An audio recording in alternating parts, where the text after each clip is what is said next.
Eto na mga kabasketball, marami na naman tayong maiinit na balita. Gilas Pilipinas hindi daw mananalo sa New Zealand at Australia kahit maglaro pa ulit ang ating pambatong si Kai Sotto. At Coach Tim Cone, isasama pa kaya sa Gilas pool ang nagretiro na at mga injured players? O kukuha siya, bibigyan ng pagkakataon yung mga most requested players ng mga Pinoy basketball fans? Pero bago yan, huwag kalimutan mag-like at mag-subscribe bilang pagsuporta. Ngayong Lunes na nga mga kabasketball, February 16, ay magsisimula na ang training camp ng ating Gilas Pilipinas bilang paghahanda ng ating national team kontra sa dalawang pinakamalakas na bansa sa Asia ngayon na New Zealand at Australia.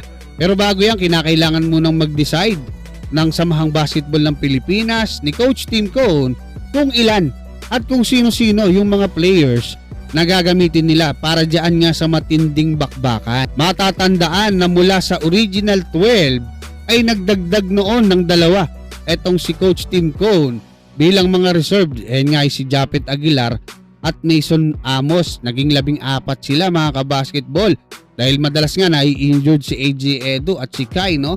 Ito naman si Mason Amos pag may na-injured dyan banda sa wings. Tapos naging 16 naman yan doon sa FIBA Asia Cup 2025 kung saan nakapasok naman sina Troy Rosario, Renz Abando, RJ Abarrientos at Xavier Lucero. Yun nga lang, hindi nakapaglaro si Xavier at saka itong si Renz hindi nakapunta dahil naglalaro siya that time sa strong group. Dito naman yung pinakahuli, naging 18 yung Gilas man pool natin bilang preparation kontra sa Guam kung saan nakapasok na nga etong si Juan Gomez Deliano pero nakat, no, doon sa Final 12. Si Kentin Melioria Brown nakapasok talaga.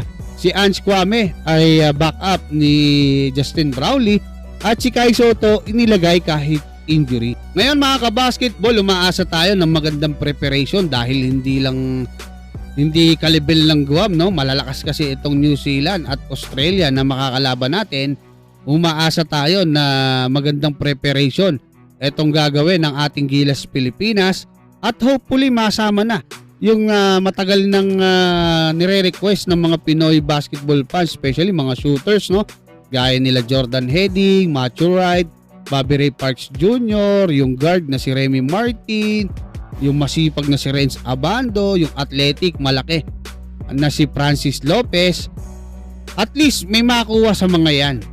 Pero syempre ang magde-decide dyan ay si Coach Tim Cone pa lang. Ang sinasabi ko, kahit sa Gilas pool lang naman, no, mapasama yung mga yan, lalo na sila Francis Lopez, future din naman yan ng ating national team Request lang, kung di mapagbigyan, wala po tayong magagawa. Susuporta pa rin tayo sa ating national team. Ngayon, eto, puntahan natin yung mainit na banat na naman netong si Homer Saison sa kanyang naging interview sa Abante Sports Now, kung saan sinabi niya na kahit maglaro pa nga raw sa Gilas Pilipinas etong ating pambatong si Kai Sotto para sa second window ng FIBA World Cup Asian Qualifiers na magaganap nga na ngayong February 26 at March 1 kontra sa New Zealand at Australia, ay hindi raw tayo uubra dahil proven na raw sa history na mas malakas yung Australia at New Zealand kaysa sa atin at masyado daw malalim yung pool ng dalawang bansa na yan. May Team A, B, C, may di pa nga raw, no? At Team A daw talaga ang dadalhin ng mga bansang yan dito sa Pilipinas, diyan nga sa magiging bakbakan. Gusto ko lang mag-react kasi at some point naman, no, although may punto naman at totoo yung sinasabi ni Homer Saison na itong New Zealand, Team A po talaga ang dadalhin yan, ang itatapat sa atin dahil hindi na sila pwede matalo dahil nadalawang sunod sila, no, ng Australian Boomers, 0-2 yung kanilang standing.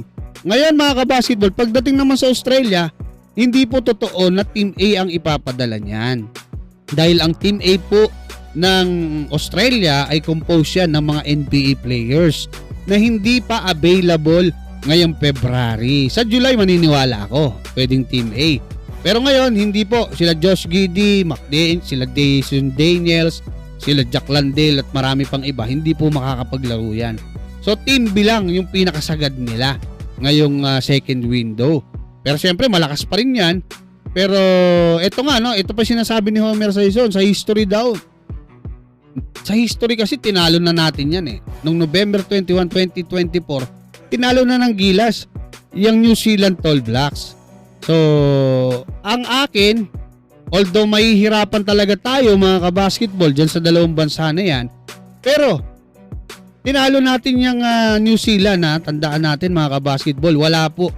Injured pa po nung si AJ Edu at wala pa si Kentin Melioria Brown. So ngayon po apat na sila dyan ni Kai Soto at Junmar Pajardo. Kung makukontrol natin yung ilalim, maganda yung magiging depensa natin, yung opensa natin dyan sa ilalim. Magpapapasok yung mga tira natin sa tres. Magiging maganda yung rotation ng players, balanse at yung mga maiinit ang ipapasok. Siyempre, bebenasin din yung mga tira natin dyan at magiging maganda yung pasahan natin. Naniniwala ako kahit yung Australian Boomers na yan, kaya po nating masilat yan. Kayo mga kabasketball, ano masasabi nyo? Maraming salamat at God bless sa inyong lahat.